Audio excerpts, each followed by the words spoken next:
Hi, Sunny Orgeron here, recording a help video for assignment Excel Module 6, assignment 6.1. You know the process of going through Moodle, getting to the assignment and bringing you into Cengage. When you look at what's included in the assignment, of course the reading and instruction, which I already have open on a second monitor, the start file, and then this assignment you have a support file which you will have to do some work in as well to complete. I have both of those files downloaded here to use. So I'm going to start with the first start file. As is always the case, enable editing. And right now I'm on step 2. In the documentation sheet, enter your name in cell B3 and the date in cell B4. So you're going to enter your name here. And then today's date.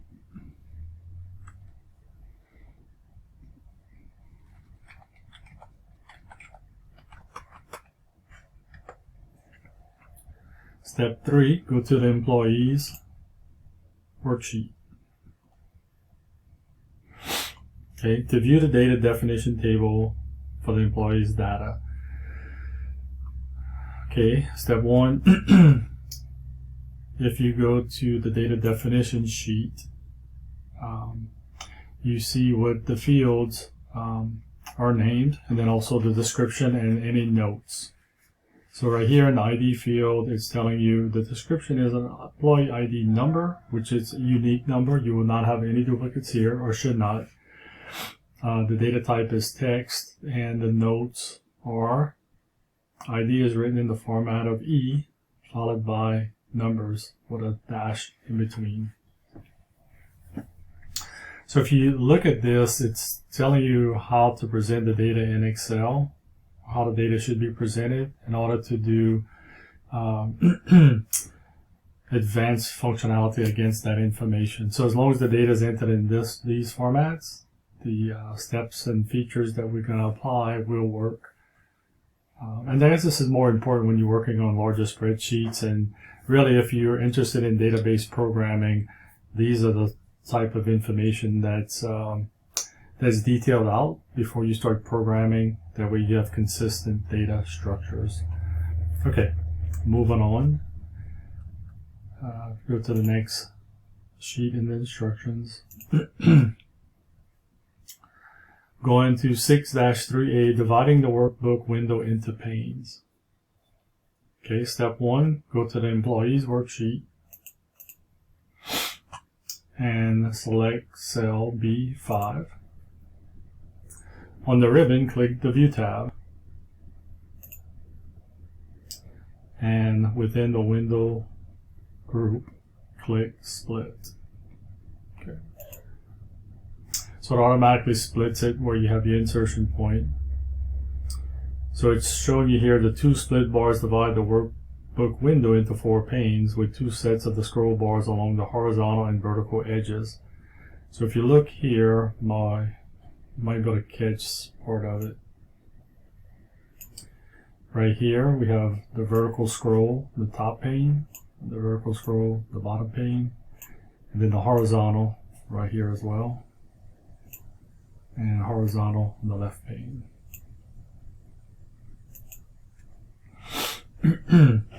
So the next few steps is really just showing you how to work within the split views. So you're going to go through the different steps, and then I think what you're going to do is you're going to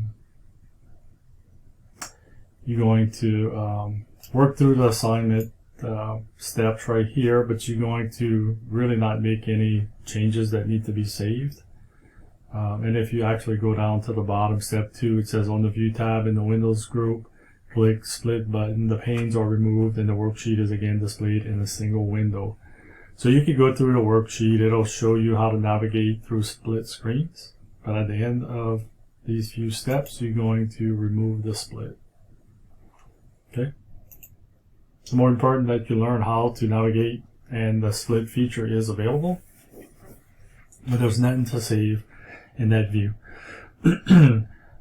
6-3B, freezing panes. To freeze rows and columns in the worksheet, employees worksheet, scroll up to the employees worksheet so that cell A1 is visible in the upper left-hand corner. Okay. Select cell D5.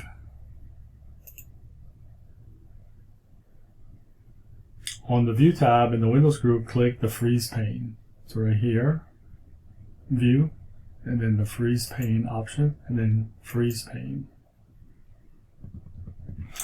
So what you can see here, we just froze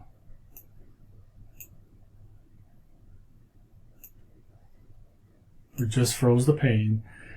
So in the intersection of D5, it froze everything to the left and then also everything at the top. So when you scroll horizontally, it's preserving the information, the ID, first name, and last name. So as you scroll to get through column M, you still know the name it's associated with, right? If this information wasn't, if we didn't freeze the pane and you scrolled using the horizontal scroll bar, the naming would possibly disappear as you scroll further to the right, and you would lose visibility into what name it's associated with. Same principle when you scroll vertically. You're maintaining all of the heading that's in row 4. So as you scroll down towards the end of the worksheet, you know that this value right here is the commission and not a bonus, just because of the field headings. Step 4, scroll down to row 210. That's where we are here.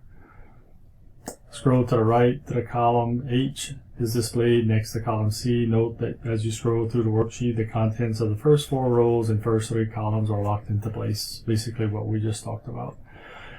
Click cell H210. Okay. Which is a salary for Ms. Glover.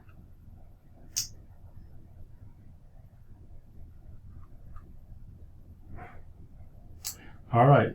To unfreeze the panes in the workbook window, in the View tab in the Windows group, click Freeze Pane and just select Unfreeze Pane. So it's basically a toggle. Then you can scroll through the sheet and you can see you lose the headings, and you also lose the columns that were associated with this information. Okay, locating duplicate records. 6-4A, highlighting duplicate values. So we want to click the name box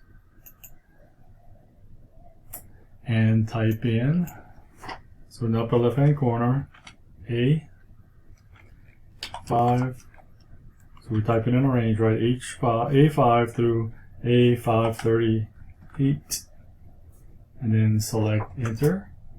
So it's going to select that entire column of values. Okay, on the ribbon, click the Home tab, and in the Styles group, click Conditional Formatting. There's the Styles group here, Conditional Formatting, and point to Highlight Cell Rules. Okay, and then click Duplicate Values. So it'll seek out any values that are duplicated in this column, and it'll highlight it.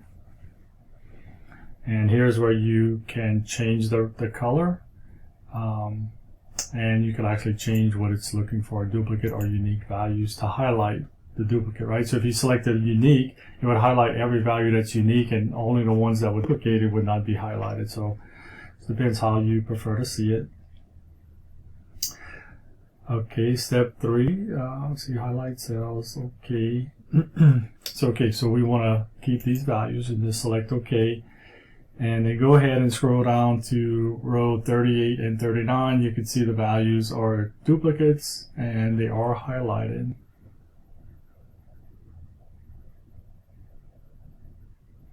Okay, so step 5, it says that Rachel's ID should be entered as E157-617. So here, Rachel, highlight, select A39,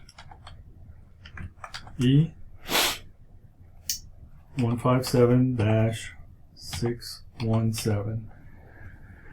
So once you enter the information and you press enter, the highlights go away. So it does it on the fly. Basically, it's looking for duplicates.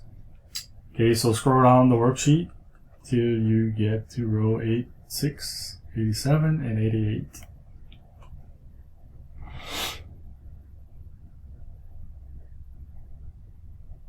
Okay, so drag your pointer over 87 and 88. So we want to select the row header for 87 and 88. Right click the rows and then click delete. Okay. So you want to make sure that the headings for the 2 rows are selected. Right click one of the rows and select delete. And you will delete those 2 rows and all the information in those rows. And then your shading goes away for a duplication. Step 9, scroll down the worksheet to rows 295 and 296. So we have a duplication here as well. Right click the row 296, the row header, and then click delete. 296, right click, delete. Scroll on the worksheet to verify no other IDs are duplicated.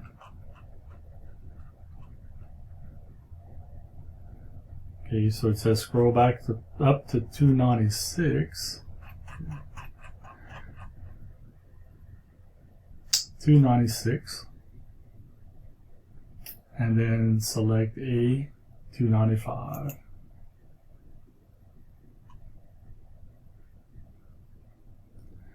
So it's saying Cameron, the name is, and all the information is duplicated except for the ID.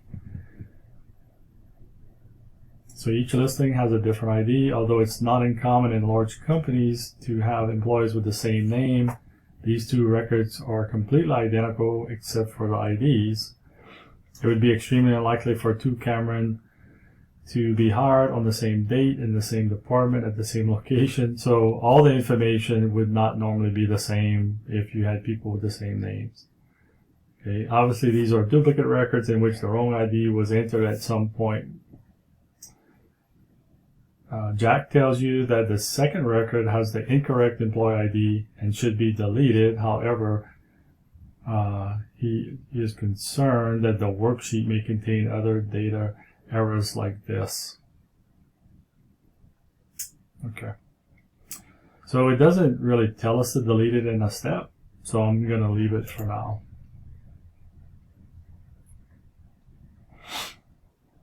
Okay. 6-4B. On the ribbon, click the Data tab. Okay. And then in the Data Tools group, click the Remove Duplicates button. So we're looking at the Data Tools group, Remove Duplicates. First, we have to tell it what duplicates, where we're looking for duplicates, because people could have the same number of sick days, right? Personal days. You could have the same salary, commission, evaluation score, the office. We don't want to delete those type of duplicates, right? The ones that are contained in unique values, more than likely. So, okay, so step 2, click the ID box to deselect it. And then verify that every other field box is selected. So you deselect the ID field because you want to locate any delete duplicate records in which only the ID value is different, while the other fields are identical. Okay, you want to make sure my data has headers is selected, which it normally is by default.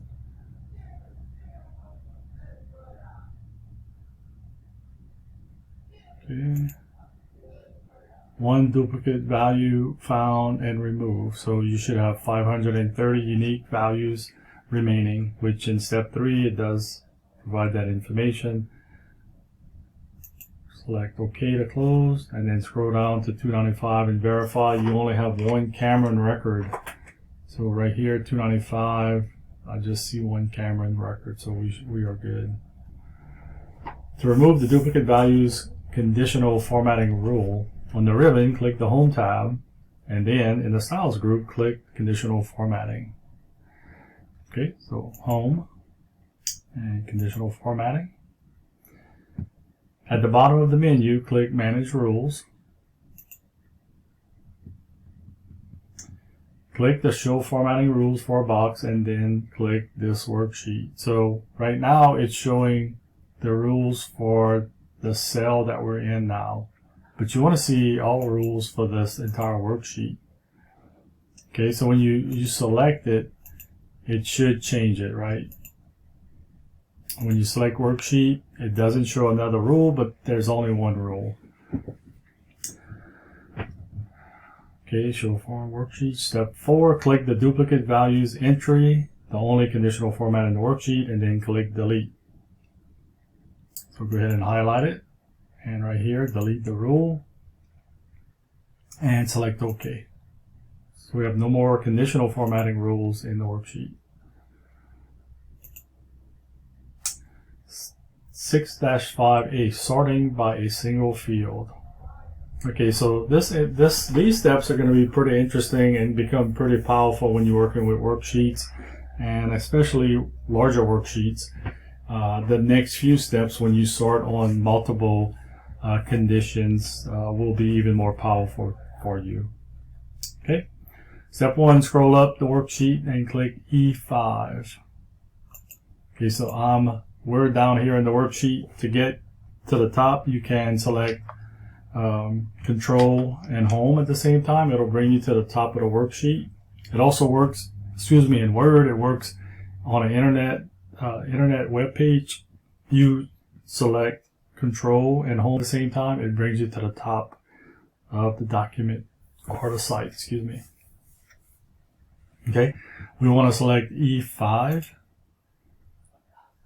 and on the ribbon, click Data. In the Sort and Filter group, click the Sort A to Z button. So right here, A to Z.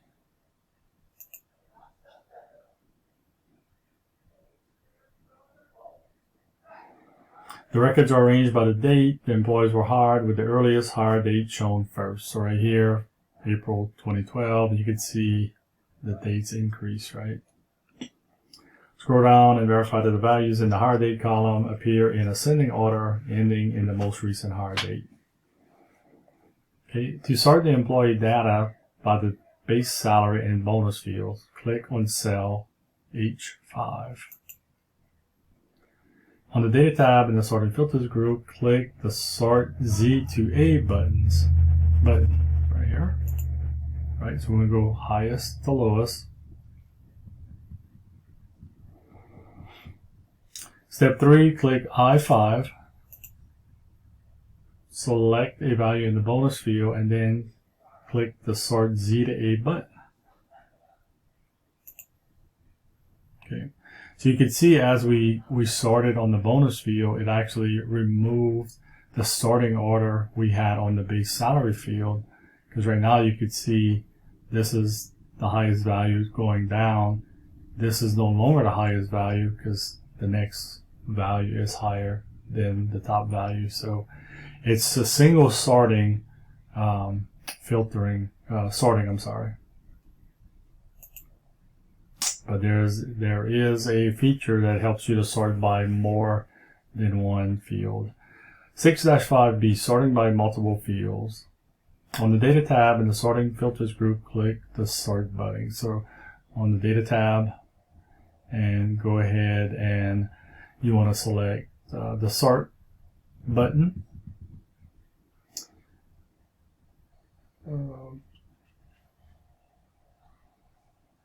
My eyes are failing me. Here we go. So we want to select the Sort button. You could get to this from the Home tab as well, but I don't want to confuse the issue at the moment. So go ahead and we want to look at the sort by, and we want to change the bonus, and these are all the headings in the columns you have, right? So ID, first, last, department, so forth and so on, in the order that they're presented in the worksheet. So they want us to select office, so we want to select office and we want to go the cell value, but we want it to go in the order of A to Z, so alphabetical order. So we're going to sort by office first, A to Z. We want to add another level to sort by, and in this case we want to select department. First office, then department, and I would assume the department value.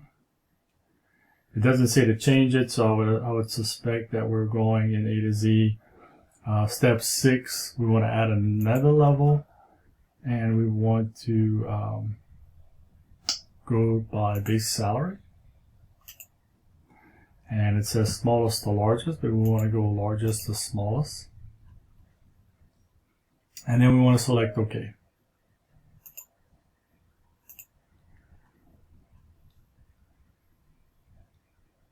One second. Okay, so basically we have the sorting here, basically by office, department.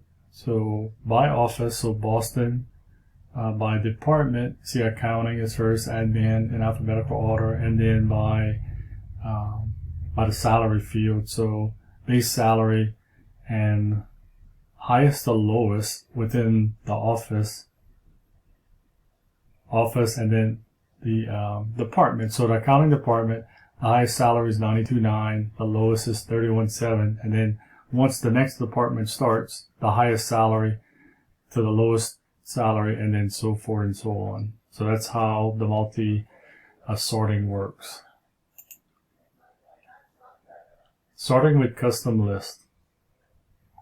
Okay, 6-5C, to create and apply a custom list to sorting. 1, on the data tab in the sort and filter group, click the sort button. Okay. So just because you execute a sort, it stays with the worksheet. It doesn't go away. So this is where we are here. Step 2, in the office field, click click the A to Z box. So office, A to Z box. So you have your predefined order, and you can also add an order and or list. Okay, we want to add, and they want us to type in the following names in this order: Chicago, Denver, San Francisco, and Dallas. So you want to make sure you have Boston, Chicago, Denver, San Francisco, and Dallas. Okay, let's see. Reset where it was here.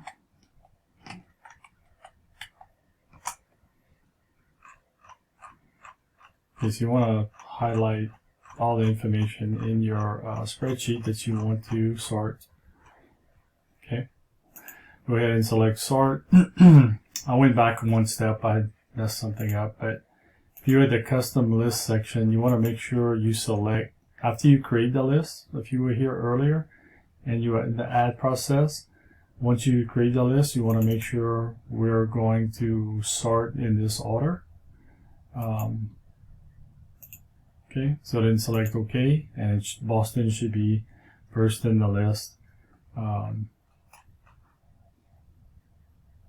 Okay, so you want to select OK, we applied it. Scroll down, Dallas should be the last office in the list. Then we're going to go ahead and delete the custom list. So basically it's not going to save anything you just did, it's more going through the steps and know that the feature is there and how it works, right? So select the sort option, and in the office field, click the row Boston, Chicago, Denver box, and click custom list, right? Okay, in the custom list box, you want to select the one we added, and you want to go ahead and select delete. Yes, you want to delete permanently. And then also go ahead and select OK.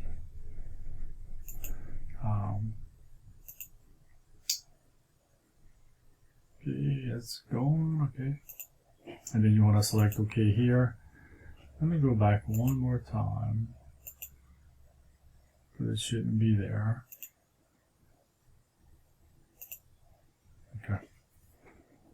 Some reason it's still showing up. Oh, it's gone. Okay. Okay, moving on. Calculating subtotals. 6-6A. Creating a subtotal row. To calculate the salary subtotal for each office, step 1 on the Data tab in the Outline group, click Subtotal button. Right, so Data, and we're going to go to Outline, and we're going to click on Subtotal. Okay, step 2 at each change in arrow, we want to select here, right? So each change in arrow, we want to select the office. So every time the office changes, we want a subtotal. So when it changes from Boston to Denver, if that's the next one, you're gonna have a subtotal for Boston. Okay. And 3, if necessary, click the use function arrow and then click sum. Okay. So right here, there's different features or functions you could use, and it's use functions, and sum is what we want to do. In the add subtotal to the box, click the base salary bonus. So we're telling it we want to subtotal it at each office change, but we need to tell it what we want to subtotal. So base salary and commissions. Sorry, base salary, bonus, and commissions. And then we want to uncheck, if necessary, this evaluation score.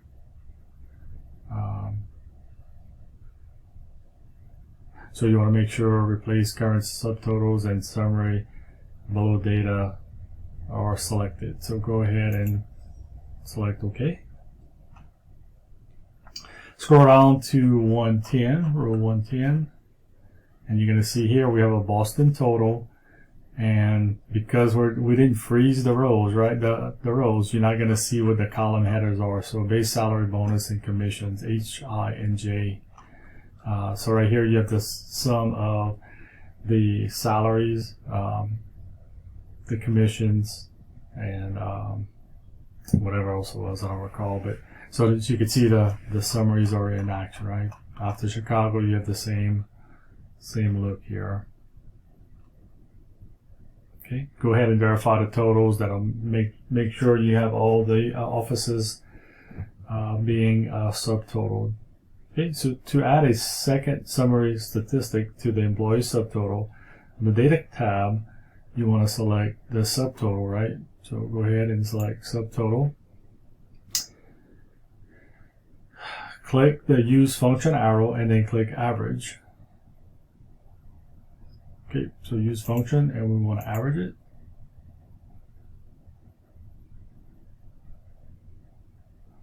So step 3, click the replace current subtotals box.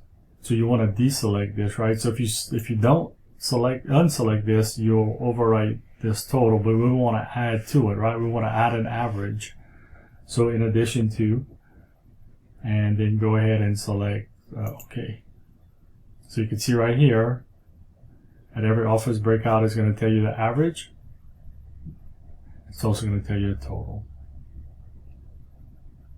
Scroll back up to the top of the worksheet. So to get to the top from anywhere, you could press Control and Home, and it'll bring you all the way to the top. Okay, 6-6B, using the subtotal outline view. To expand and collapse the employee data outline.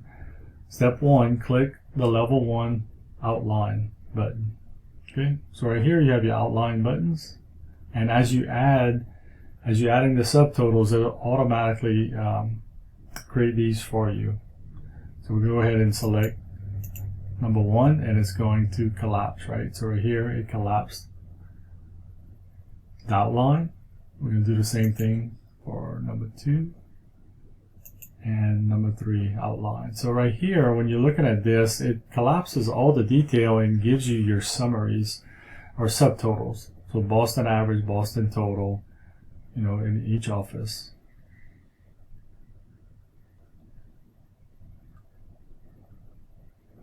Step 4, click the Show Detail button by row 465 to display the employer record for only the San Francisco office. The outline expands to show rows 362 and 464. This lets you display select sections of the outline.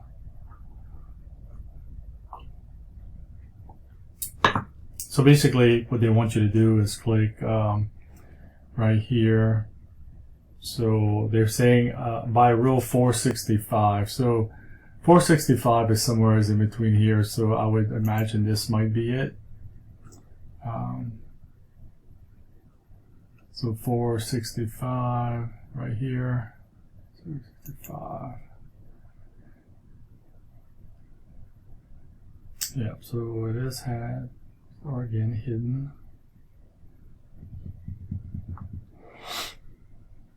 Okay, step 5, if you, where was this at? If you press the minimize button, it's probably down here. Sorry. It'll minimize that information again. All right. To remove the subtotals from the employee worksheet, on the Data tab in Outline Group, click Subtotal.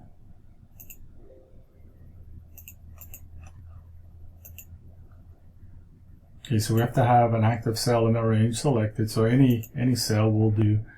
Go ahead and click Subtotal and select Remove All, and it'll remove all of the subtotaling we've just created and bring you back to normal.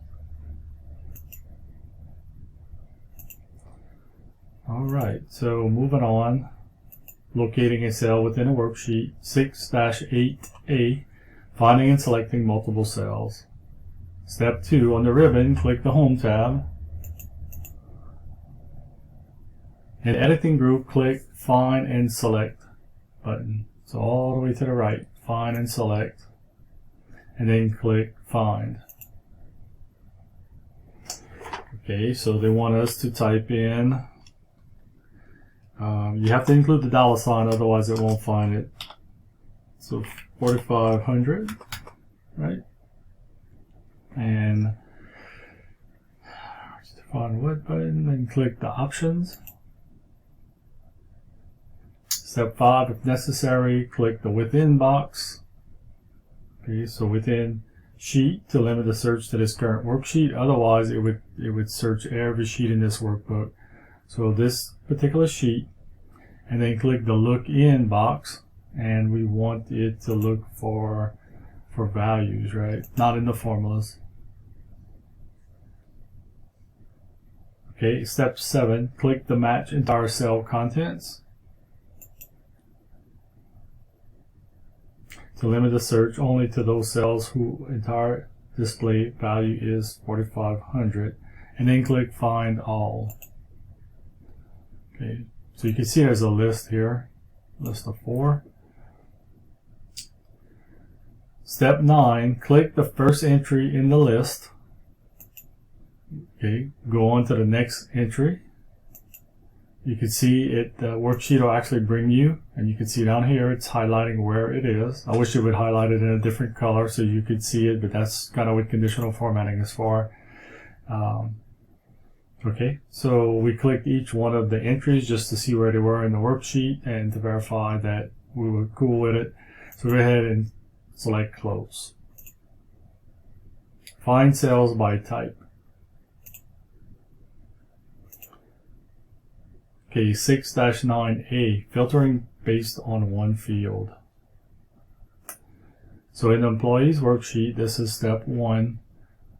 Select A5. So you could use Control and Home, to get to the top of the sheet. You could also come into the name box and type in the cell you want to go to, A5, press Enter, and it will bring you directly to that cell, right? We've learned that earlier on. Step 2 on the ribbon, click the Data tab. And then in the Sort and Filter group, click the Filter button right here. So it adds filtering to every column.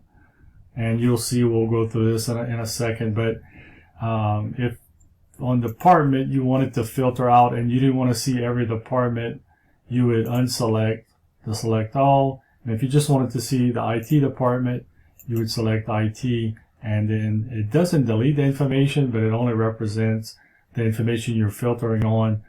As you're looking at the filtering, you can see these drop down arrows. There's no filtering here. As you hover over it, it says showing all. This little filter icon means there is filtering applied, and over this department field, you could see it is equaling IT, so we're only showing the IT department. Go ahead, if you are following me, just reselect, select all, select OK, and we're back to where the assignment wants us to be. That's what this section is going to tell you pretty much. Okay, so it tells you in F4, which is right here, they want you to select the drop-down arrow, and office field currently all offices are displayed. So they want you to unselect, select all, and they want you to only select Chicago. Select OK. So now we're only looking at Chicago office personnel, basically. Scroll down the worksheet to verify only employees from Chicago office are listed. 6-9B, filtering based on multiple fields. Okay, in cell D4, click the filter button. So D4. Click the select all, so we want to deselect it. And then click IT and R&D. Select OK. The number of records found reduces to 35. And how do you know that without counting and scrolling? The rows are still displaying the actual row numbers, 178, 206.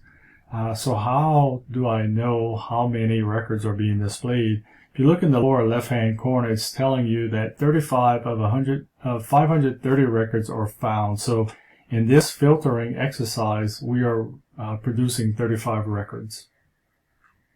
Okay. So we have two different filterings still applied right now, right here, D and F. Okay. To filter the employee list for dates and values, we're on 6-9C. In cell E4, right here, when I select the filter button, and next to the hire date field name, on the filter menu, point to data filters, and it gives you more options, right? And we want to select the after option. So right here, the hire date is after, and we want to put a certain date, right? So it's after, click the upper left arrow. Okay. So let me make sure I'm reading this correctly. On the filter menu, point to the data filter is after the custom auto filter. Step 3, click the upper left arrow. Click is after or equals to. Okay, so right here is after or equal to. And we want to type in date 1/1/2020. Okay. And then step 4, verify the and option button is selected. So right here. So we want to make sure the date is after or equal to this and before, scroll down, before or equal to 12/31/2020. So within the year 2020, in other words, right? Select OK. And then you can see our filtering is producing only department members, IT and R&D, and the hire date is within 2020 within the Chicago office. So you can see it really narrowed down the data set of 530 down to 5 records, right?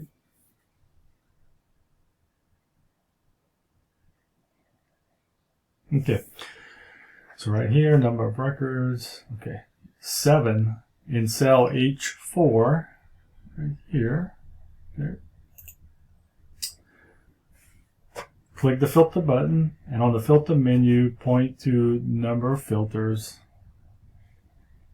and greater than or equal to.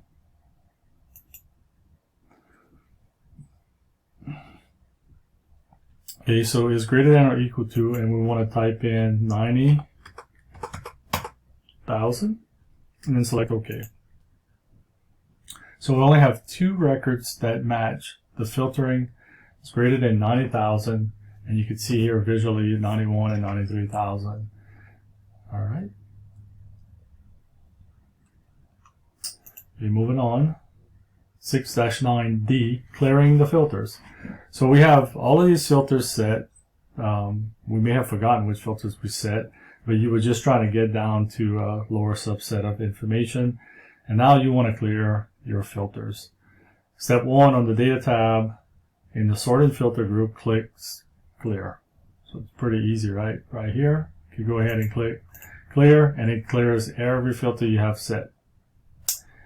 I'm going to show you another way. So right here, column F, the office, want to select the filtering group. So let's, I just want to select Dallas. Okay, so we have this filter on Dallas.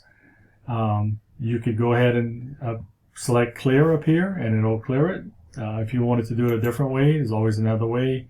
You could also select Clear Filter from Office here. And you could do it on a column by column basis, because maybe you want to remove a filter and you don't want to remove every filter. This one will move every filter in the worksheet. You may just want to move it from this office filtering, and you still want it to be filtered by state or by salary or by department. So one's more wide casting, the other one is singular, but you could do it multiple times, right? Okay, this one is applying an advanced filter. This one's going to be a little more involved. It is step 6-9E. All right, let's pick up. Let's stop for 1 minute, take a little break. EX 6-9E, applying an advanced filter. Okay, so open that extra file that we needed to download, right? You want to, it is right here, step 1, open np_ex_6-2. It should be an Excel sheet.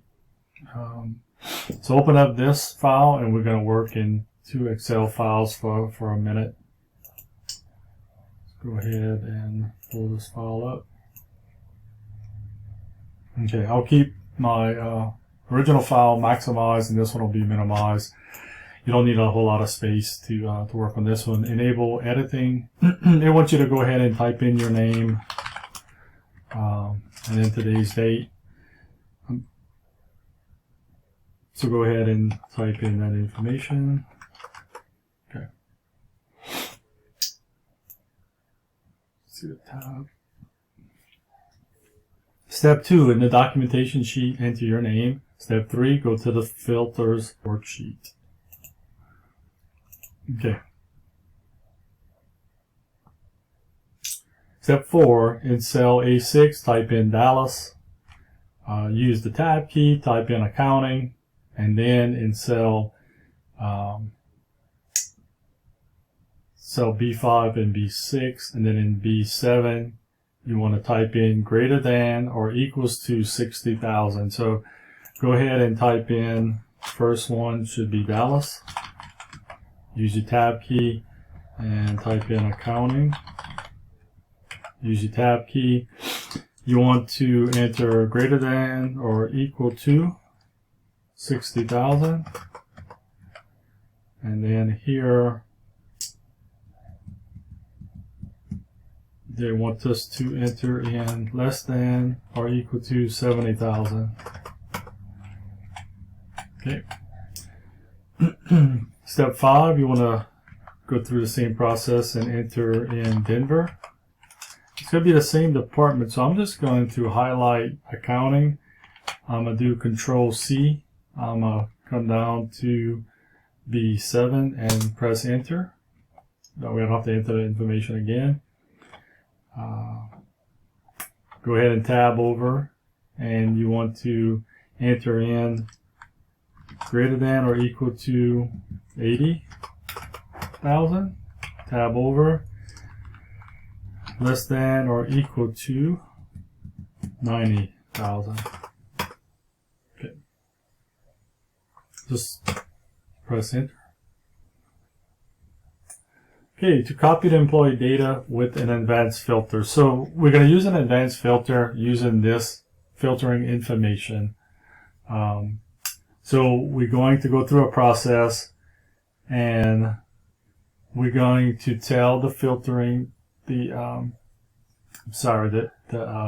going to copy the information by telling it where we want to look for the information, what filtering we want to use, this filtering right here, and then where we want to put it. We're going to put it in this spreadsheet, right? That's basically what we're going to do. So let's see, copy to, okay, so step 1, on the ribbon, click data. So you're in this secondary spreadsheet, right? Select data, and you want to click the advanced button. So right here in the sort and filter section, advance. Okay. So we got to tell it what we want to do, right? So we don't want to filter anything we have selected now. We want to copy to a location, another location.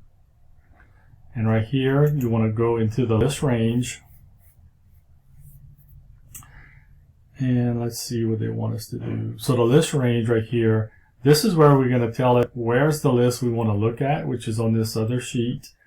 We're going to tell it the criteria range, which is right here. And then we're going to tell it where to copy that information to. So make sure you're in the list range box and click over to your other sheet and select the employee tab. And you can see it already positions or prepends the information with the other Excel sheet, because you can see it's LSX is the extension for this sheet. So it's saying, hey, I'm going to a different file and I'm going to the employees worksheet. Now it's waiting for us to select what cells, what range it wants us to we want to look at, right? So select A4, and you can see it puts A4 in the box, but we're not done yet. Go ahead and press and hold down the Control key. So you want to press and hold. You want to press and hold the Shift key. So right now you have Control and Shift held down, and then you want to press the space bar one time. Okay, then you can let them go. So Control, Shift, hold down, or press Control, Shift, and the space bar all at the same time. What it does, it selects all of the information that is in your spreadsheet. Okay, go ahead and select the box that's adjacent to criteria range, and it brings you back to the sheet we're on now. Okay, so you want to select the range of A5 through D7. Then press your tab key, and we want it to be placed into A9. So it's going to place it into A9, and it's going to expand that information using the formatting from the list range. Okay. You want to leave this not selected, and then you want to press OK. So right now it's pulling information over from the Dallas office only, right? So I'm sorry, Dallas and Denver, and we only of the accounting department that meet the criteria of a base salary in Dallas between 60 and 70. So right here, this is Dallas, and in Denver between 80 and 90. Okay, so you should have 1, 2, 3, 4 records here. Okay, so you just want to save this filters workbook. I'm just going to save it because I don't believe we're submitting this file. I'll go ahead and close it. Just know where you're saving it, right? Just don't get tripped up here. 610A, converting a range to a table.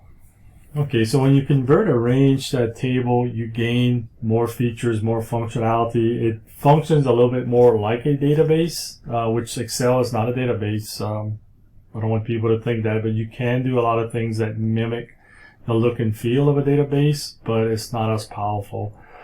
So 6-10A, to convert the employee data range to an Excel table, step 1 in the employee's worksheet, click cell A4. Okay, so we want to go to A4.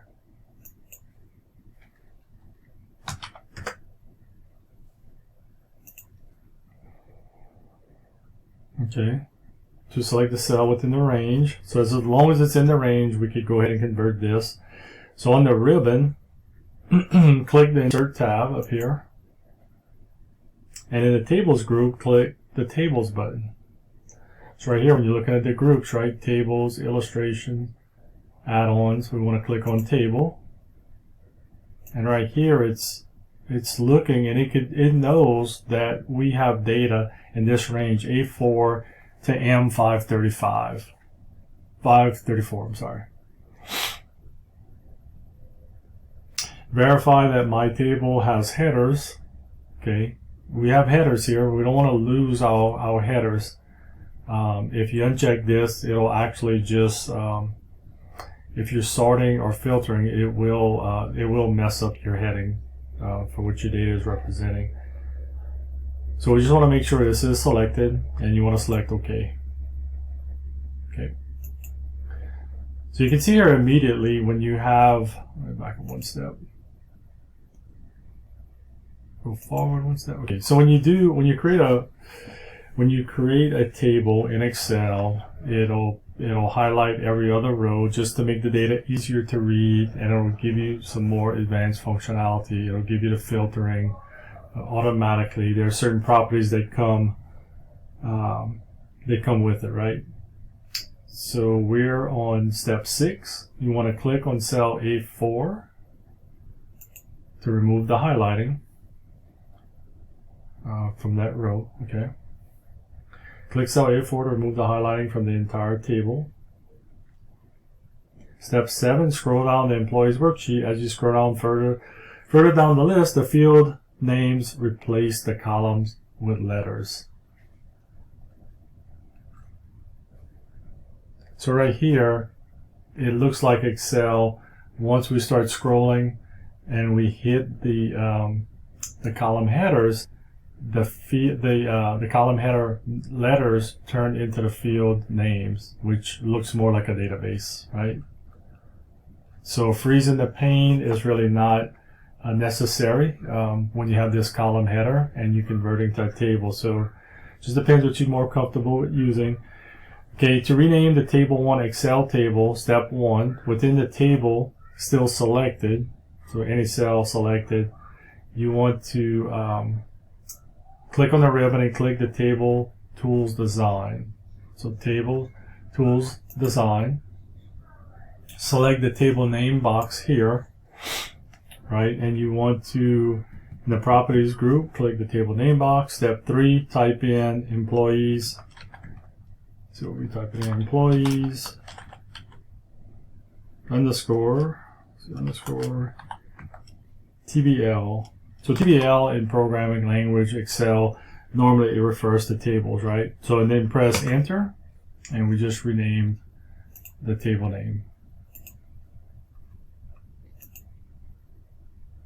610B, using table styles. Step 1, on the Table Tools Design tab in the Table Styles Options group, click the first and last column checkboxes to select these table elements. Okay, so we are going to make sure the table is selected. So you can see here when I click off of the table design goes away. When you click within the table tools design comes back. So when you click on designs, it wants us to select the first and last column. So you can hear it's bolding it, right? It's in bold. Step 2, scroll through the worksheet and verify that the values for ID in column A and evaluation score field column M are displayed in bold. Step 3, in the Table Styles Options group, click the first column and the last column checkboxes to deselect them. All right. Step 4, in the Table Styles Options group, click Banded Row checkbox to deselect it. So right now, the banded rows means every other row will have a band or a color, right? Alternating colors. So if you deselect it, it removes it, which it just makes it a little harder to focus in and, you know, segment the lines. Okay, so step 5, they want us to reselect it, which is common to have that. Step 6, click the filter button checkbox to remove the filter button. So right here, there's filtering.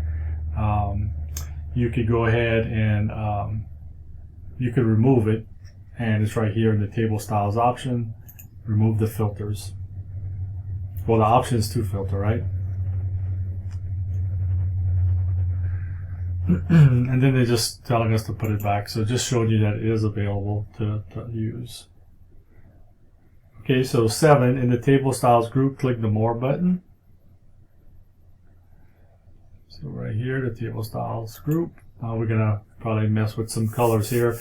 So step 8, point to the different styles in the Table Styles group. Live previews are shown. So it just shows you how the different colors, the lighter colors, the medium colors, and the darker colors could change the way your information looks.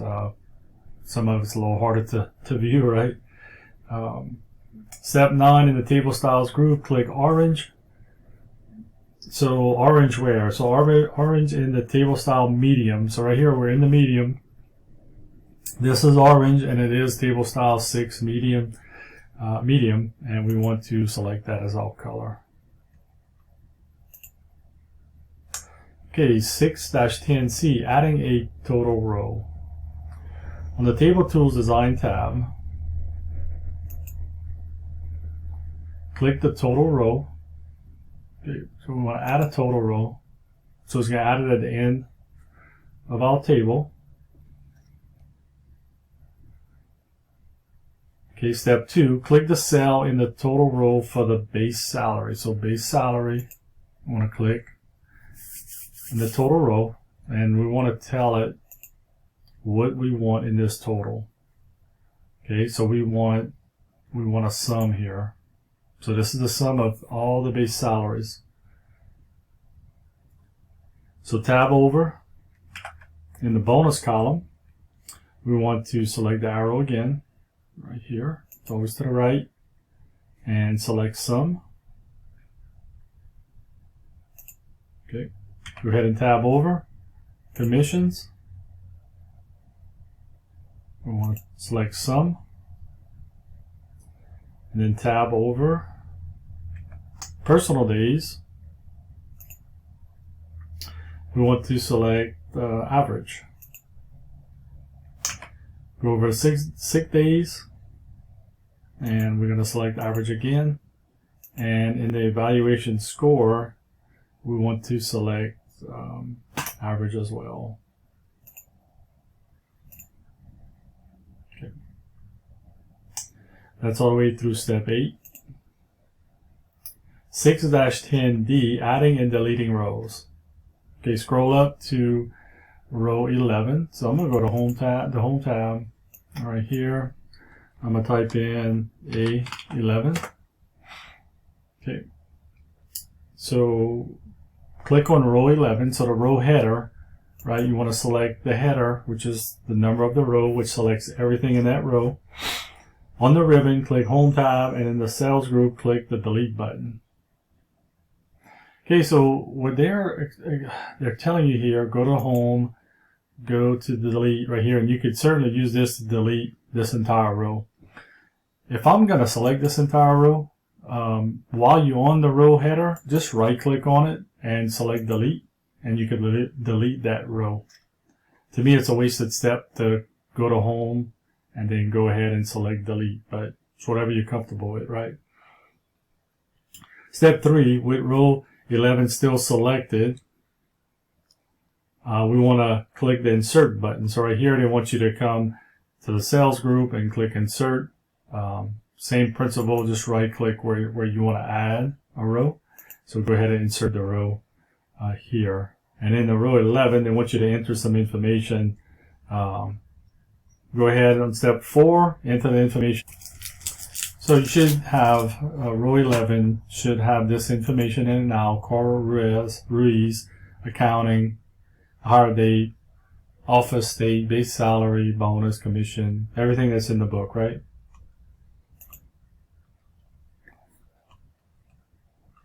So 6-10E, creating a calculated field. To add the full name calculated field to the employees table, scroll up of the worksheet, click column D, header, right?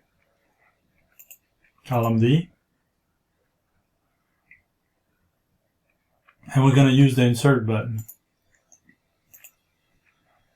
So we're inserting a column just like we inserted a row.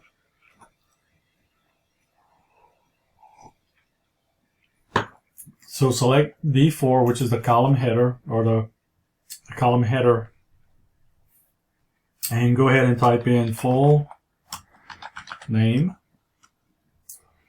and then press enter. In cell D5, you have to pay attention to some of this. It's could be a little tricky.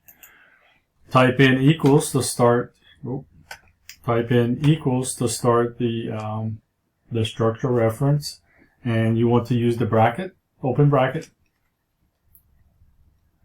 Okay, and you want to use your down arrow, or you can use your mouse, and you want to go ahead and select last and use your tab key.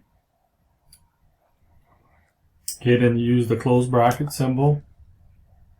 So that you can see it's highlighting. We're telling it, hey, place the last name in this field. And we're also going to tell it to place the first name in the field. So we don't have to manually type this or cut and paste and try to join. So we're trying to join the first and last names that we have that are in separate columns. Okay, so once you have that bracket in place, you want to press the space bar, and you want to use the and sign, and go ahead and use the semicolon. Okay, comma. Go ahead and use the semicolon, and you go ahead and use the and sign. So this is the join statement, join features here. Go ahead and use the space. You want to use an open bracket, and we're going to arrow down and select first. I'm not sure what the full name where that would have pulled from, because we don't have it. Well, full name is there because we added it, so there's no full name. So you want to add the first name. Don't press enter, just use the tab key.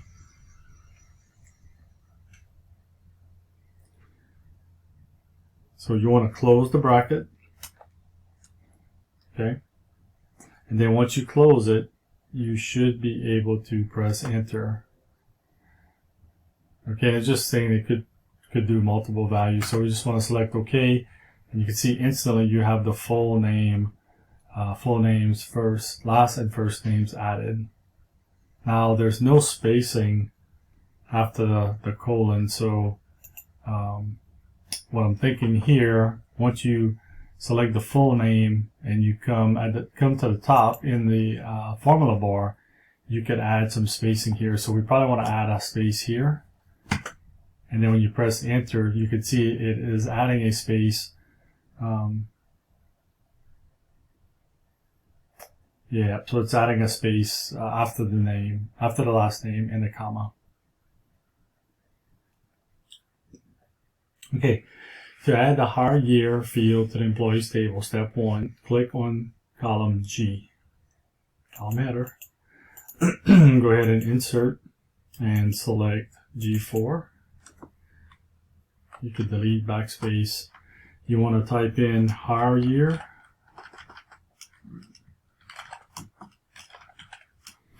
Enter. Okay, so we want to enter the formula equals year. Open parentheses using the bracket. And then you could scroll down or to hire date, tab, close your bracket and then close the parentheses, and then go ahead and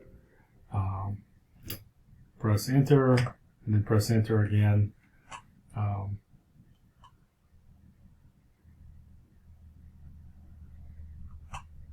Okay. So what I'm going to do, for whatever reason, it threw off my formatting here. So I don't want to figure out what the formatting is. I'm just going to go to a cell that is formatted with the same color and font size right here, and I'm going to right click, copy using the format painter, and when I click here it brings back the formatting of this cell. So you may not have run into that, but I want to show you how you could resolve. And if the date looks different for you, your date could look something like this. So if it does, then what you want to do is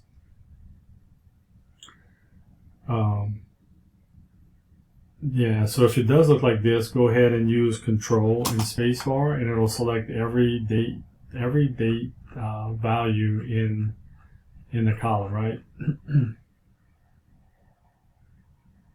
And you don't have to scroll back up, but I want you to see that it's going to change your minds. Yours could be the whole entire column. So what you're going to do is you want to go to the Home tab, the Number Formatting section, and the drop down arrow, and select General, I believe it wants us to select. And you can see it changed it to General Number Formatting, and it's pulling this from the date, the higher date, right? The higher year of the higher date. Okay.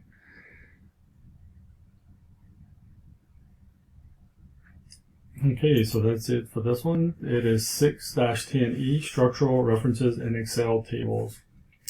To add the wages field to the employees table, step 1, click column M, the header, right? Go ahead and use right click and insert, and we want to change the name of this header to wages. Go ahead and select enter. And in M5, we want to use equals sum, begin the formula, and then we want to sum up the base salary, the bonus, and the commission. So go ahead and highlight this as the range that we're looking for. And you can see right here, it is summing the employees table at the base, is starting the range, right?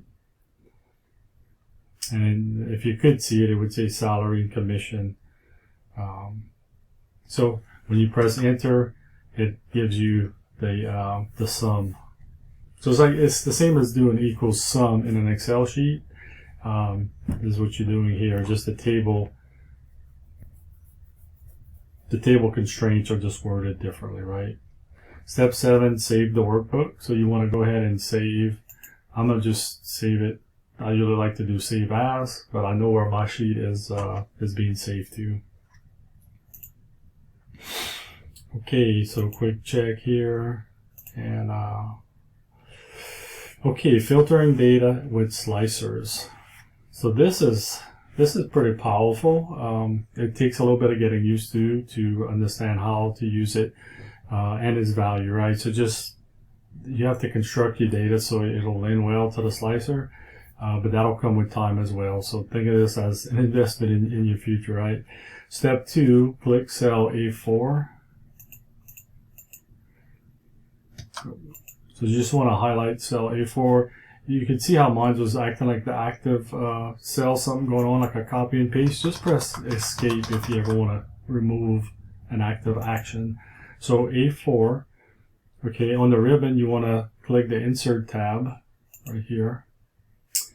And you want to select the slicer feature, which is in the should be in the filters group. So right here, slicer, and then you could select what slicer you want to use. So we want to use department, hire year, and office. So department, hire year, and office. Select OK, and you can see here are the slicers. It's almost like some mini remotes to construct the data like you wanted to present it. So in any blank part, so we're on step 6, any blank part of the department slicer right here, right? So you see how when you hover over the different fields, I guess, it's more of an arrow. If you press it, you're going to start working with the slicer. When you hover over a part of an object and you get the double cross, that means it's ready. You can use that to move, right? So go ahead and select the white space here or open space, left click, hold it down, and you want to move it approximately to the A1 area, right? You want to drag the higher year to C1. So in this general area, it don't have to be perfect. And then the office one you want to bring to the right of your screen. So right here, 633 kind of shows you what it should look like. Okay, to filter the employees table using slicers, step 1, in the department slicer, click Customer Support. So you can see right away information in your table rearranged itself, and right now really all you can see is the department is Customer Support, and that's where we're selecting. So, and you can see the filter button is active, right? And when you hover over it, it tells you the filter is Customer Support. So the slicer is more like an advanced filter, but it takes it a step beyond just filtering. Okay. So step 2, in the higher year slicer, you want to click the multi-select. So we want to select more than one year. So if you only select the year, it'll only allow you to do one at a time. If you select multiple, it's letting the slicer know I will select more than one. So you want to select 2012 through 2016, right?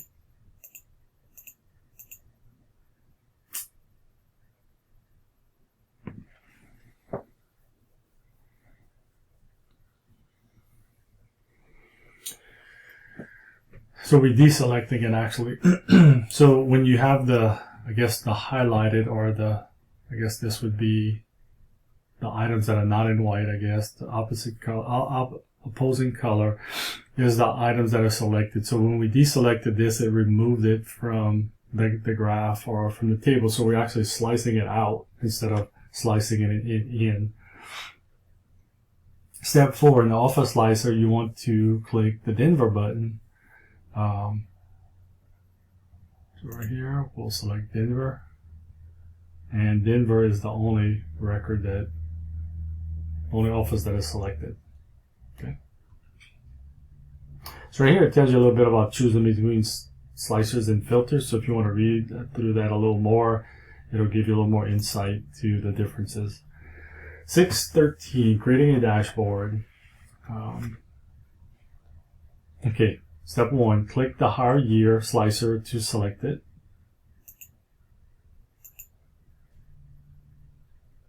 Okay, sizing handles in the corner and along the sides of the selected object. Click the slicer to select it. Sizing handle. Okay, I guess all this is telling you could resize this if you need to resize it somewhat. Okay. Step 2, on the ribbon, click the Home tab. Okay.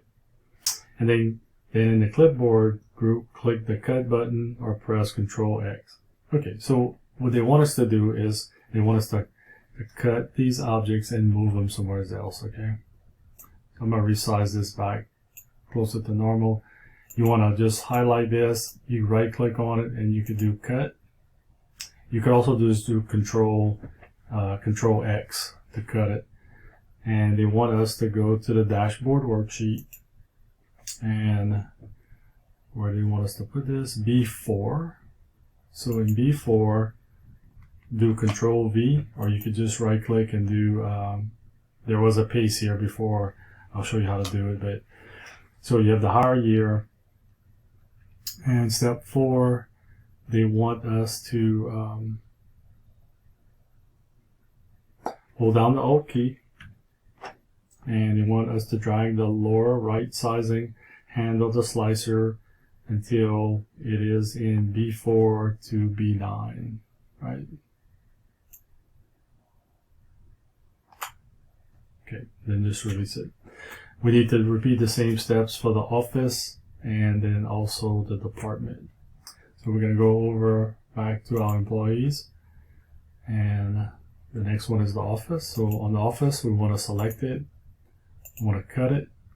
We want to go to the dashboard and let's see, B11. So let's get into B11, right click, and we want to paste it. Then we want to hold down the control key, the alt key, and grab the lower right hand corner so you have the resizing, and then we want to bring it up to B15. And then the next one is B17. So let's go to employees, select the department slicer, we're going to cut it, come back up to dashboards, and I'm going to use Control V, which is the same as right click and pasting. Okay. So I'm going to press Alt button, the lower right hand corner, and bring it up to B25. Okay. So to test the employee table slice on the dashboard worksheet 1, in the higher year slicer, select 2020. Okay, let's see, 2020. So this should be the only thing selected. In the office slicer, select Chicago. And in the department slicer, select accounting. So this is, when you select it one-on-one, it's going to slice the information out on a one-on-one basis. So when you go to the employee worksheet, you can see we actually have sliced that information out, right? So you can see the differences here. Even though the controls are on the dashboard, it's actually having an effect where the data is, the source of the data. So formatting a slicer 6-13A. Click the title bar of the higher year slicer to select it. On the ribbon, click the Slicer Tools options. Okay, Slicer Tools and Options. And in the column box, change the value to 3. Right? So in the column box, we want to change this value to 3.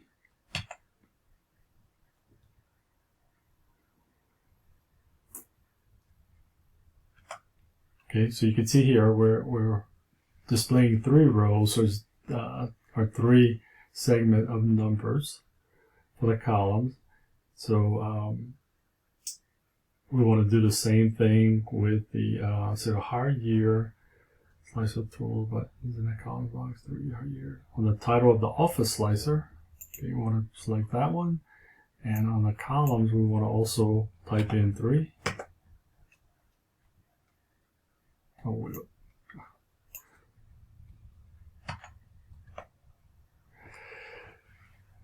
And then on the department one, I think we want to go to 2. That's right, 2.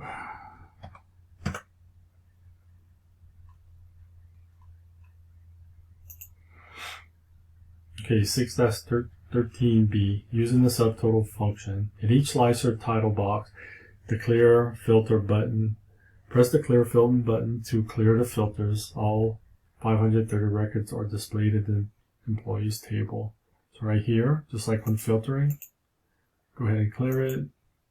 And as the information is all selected, when you come back to the employees, all the records should be back, right?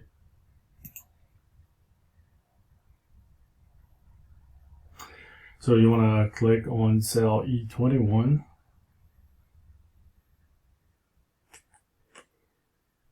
Click cell E21 and type the formula to count the number of entries in the ID field. Okay, so E21.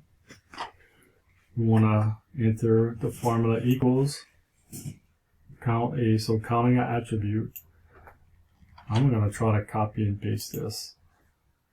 So Control V, and you can see I didn't paste 530, but if you look in the formula bar, this is the formula I pasted. So you want to type in the formula. You could do it in the formula bar, or you could do it in this cell. Okay. So it's telling you should get 530, and then in the office slicer, you want to click Boston. So in the office slicer, Boston. The status bar indicates 105 employees. So down here, lower left, 105 of 530 records are found. So this number hadn't changed, but it's just telling you when you click on these different offices that the selected records will change, but not the summary. Okay. To apply the subtotal function in cell E21, right here, E21, you want to type in equals subtotal.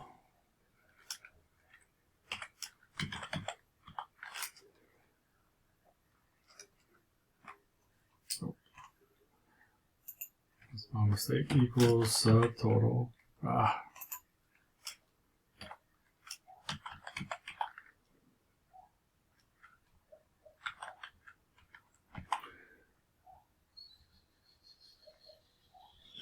Okay, equals subtotal. Open parentheses, and then you want to go down to employee table.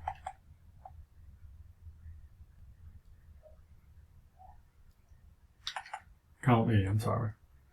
Okay, use your tab key. So you should have 3, which is the number that represents where count A is listed. And then we want to type in comma, employee table.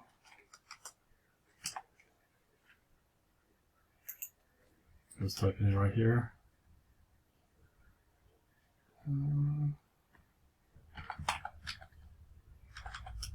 Employees underscore TBL ID.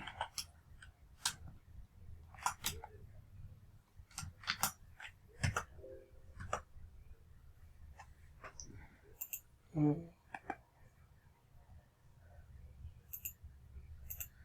going to use a bracket here. I used the wrong. Okay.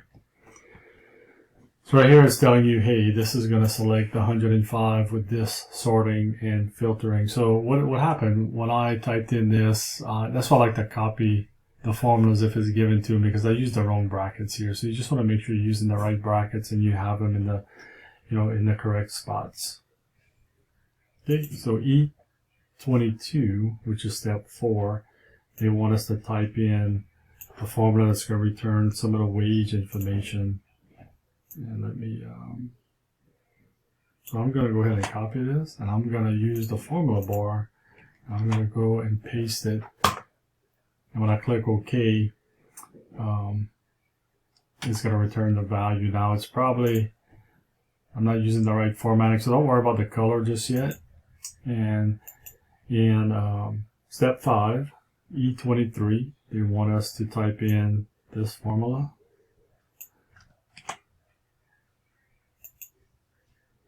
And let me see if I can paste it here. Yep. So the formatting's off, we'll fix that. Don't be concerned with the formatting. In E24, they want us to input another formula. I'm going to go ahead and paste this formula here as well. And it's telling you what value you should come up with. So you should have these values. E25, they want us to add another formula. I'm going to use Control C, and I'm going to paste it here. It should be 1200. Okay, so before we move on, this is step 7. I'm going to go ahead and fix this. So I'm going to highlight or select E21. And I'm going to right click and select Format Painter. So I want to format, and I want to highlight each one of these cells, and I want it to return to the formatting or closer to it, right? Step 7, in the department slicer, click Accounting. Okay, you see the values start changing, right? We're limiting it to accounting. In Boston, for all these years, you have 15 employees. In each slicer, clear, select the clear filter button. Okay. And in this case, when there's is not available, that means there's no filtering. So right now we know we have 530 records. We know that. So these are the totals for the records. Okay, create dynamic charts. Close to the end. To add a histogram to the dashboard, step 1, go to the employees worksheet and select M5. Press Control and the spacebar to select all of the records. On the ribbon, you want to select the Insert tab, and you want to go to Recommended Charts. Okay, we want to select the histogram. So if you don't know which one it is, you can see the name here: line, scatter, histogram. Okay, so we want to double click this one, and here we have all chart. So right here, in this view, we don't have a move. Well, we do have a move chart. Okay. So they're telling us just to copy and paste it, but I'm going to use, if you remember, we used this move chart feature. So I'm going to use move chart, and we want to move it into the dashboard worksheet, right?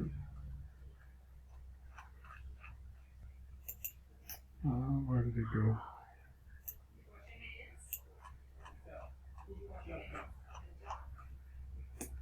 Well, let's go back to employees. I'm going to, I don't have an undo button, okay. Let me do this again. So I'm going to select M5, Control Space Bar, and I'm going to insert, and I want to insert a chart, histogram. So maybe the move chart doesn't work out of the table, so I'm going to follow directions this time, and I'm going to select cut and come to the dashboard, and they want us to place it. Okay, it's not really telling us where at the moment, so select the cell, right click, and select paste. Okay, so we want the dashboard file to have the chart in D4. The dashboard worksheet, hold down the Alt and move and resize so it covers the range of D4 through H18.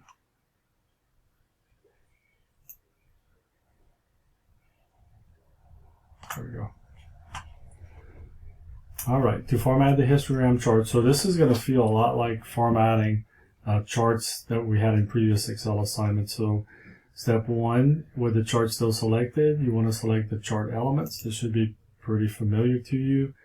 And we want to click the chart title and the grid lines to deselect them, right? So we want to remove the chart title, remove the grid lines. Click the data label box and double click the labels in the horizontal axis. So right here, it's the horizontal axis. We want to double click the labels to bring up this format axis. Step 4, in the axis options section, click the bin width. Okay, we want to enter 10,000. And step 5, click the overflow bin. And we want to enter 100,000.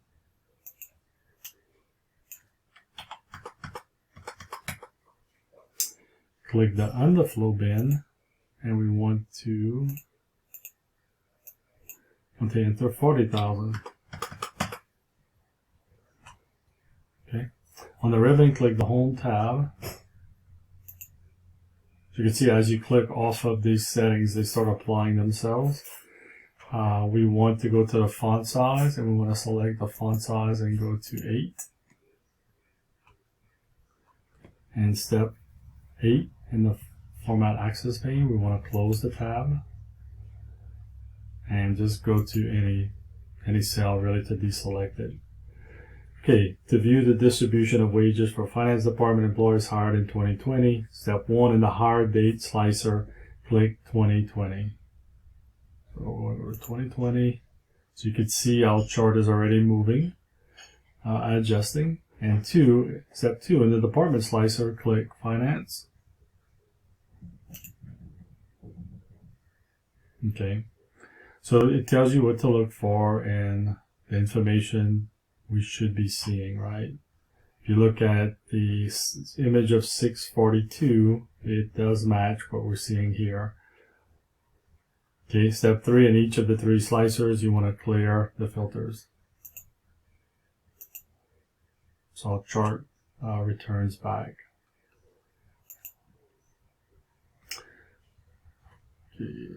Okay, 6-13D, looking up data with tables. Okay, last one, to look up data from the employees table from the dashboard. Okay, click cell H21 and type in the employee ID right here. I'm going to type in E850-316. Press enter. Okay, in cell H22, we want to type in a Vlookup. If you remember, we used Vlookup in a previous assignment. That is going to look at the table. So right here, this is what we type in, right? Equals Vlookup. It wants to look up this right here, H21. So look up this ID, and where to look it up at is going to look up that information in the employees table sheet. And we want to look in column 4, okay, and whatever values in column 4, please return it here. So right here it's 850-316. So if you look at employees, let's see the best way to look at this. So what it's going to do is going to look here, it's going to look for the values, and it's going to return the value in column 4. So 1, 2, 3, 4. So it's going to be the full name, last name first. You go back to the dashboard, it is the full name, last name first. So it is working as intended. So go ahead right here, press enter. Yeah, and it does provide the name in the assignment. Okay. So step 4, in cell H23, go ahead and enter another Vlookup, and we're looking for the value in column 5, right?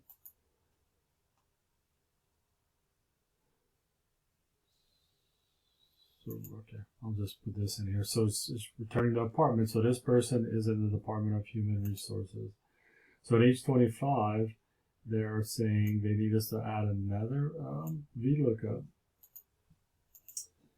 And it is coming from column 13, which is the city. Okay, I didn't like that for some reason. Let's see.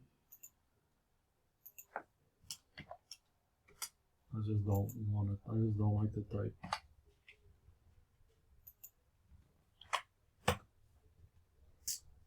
Okay, so that's not correct.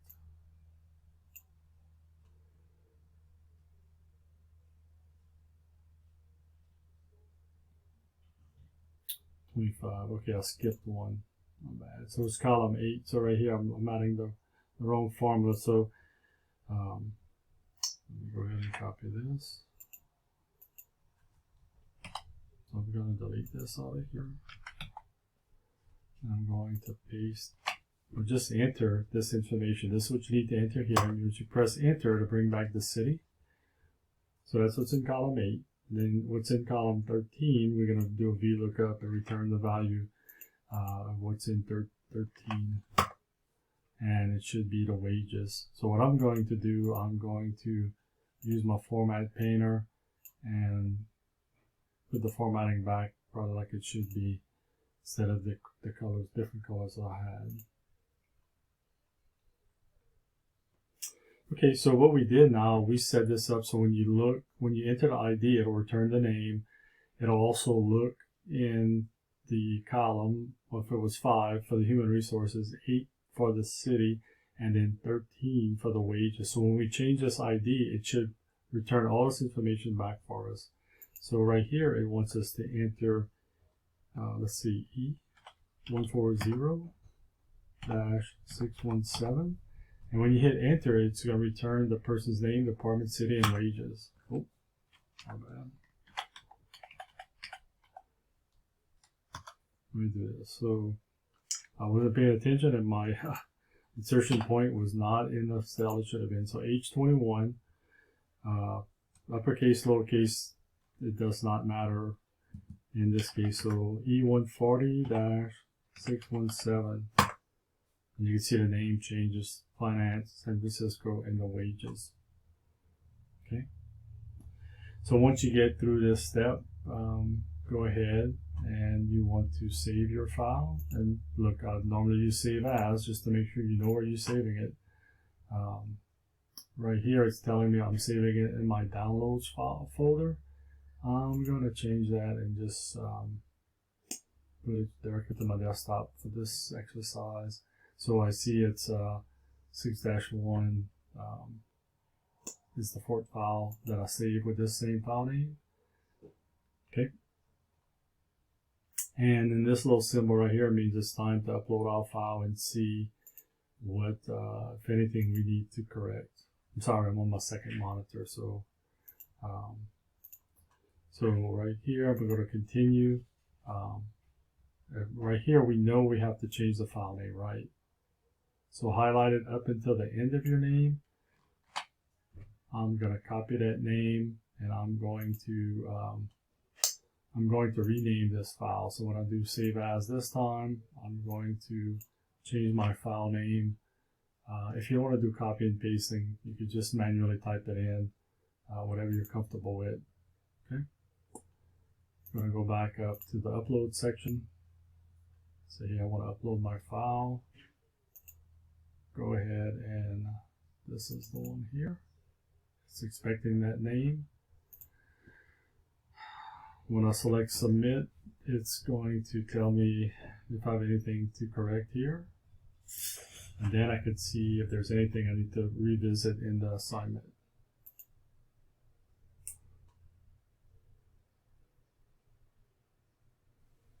Okay, so it's telling me the employees worksheet with the range A4 there should be sorted first by the office column in the following custom list order: Boston, Chicago, Denver, San Francisco, and Dallas. This will be more correct after the... Okay, so I didn't do something right here. So look, once you correct that and submit it, then you'll have a perfect score. For now, I have a 95. Hey, good luck, and let me know if you need further assistance.